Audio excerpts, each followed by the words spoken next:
iedomājies, tagad ir neliels e-komercijas uzņēmums, tur paši 4-5 cilvēki, visi dara paši, vēl nav gatavi paņemt aģentūru. Tā kā kas būtu tāds absolūtais basics, kam katram vajadzētu būt, tā kā tīrīt zobus? Jāsaist, principā, 3 e-pasta flow: abandon checkouts, welcome flows un thank you flows. Abandon checkouts vienkārši cilvēkiem, kas aizgājuši uz grozu un grozu pametuši.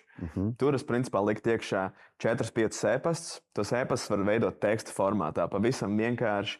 Man pat jābūt ir templatiem, ko cilvēki vienkārši nokopēc, varbūt var aizsūtīt tev linku, tur pielikt klāt. Jā. Tur vienkārši būs Google dokuments, ko principā var copy and paste un ielikt iekšā. Welcome flows atkal iet kopā ar pop-up. Pop-up, principā, jūs varat atrast internetā. Ekspozosim vienu latviešu brandu, Prime Prometrics. Viņiem ir diezgan labs pop-ups, kas man patīk.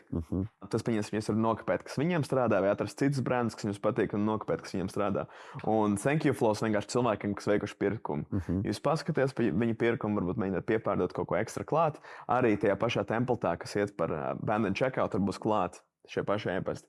Viņi visi ir plain teksta e-pasti, ļoti vienkārši. Tur cilvēkiem nav jābūt nekādam grafiskā dizaina spējām vai prasmēm. Vienkārši jāizpild šabloni, jāieliek iekšā, jāsliek linki. Tas arī viss.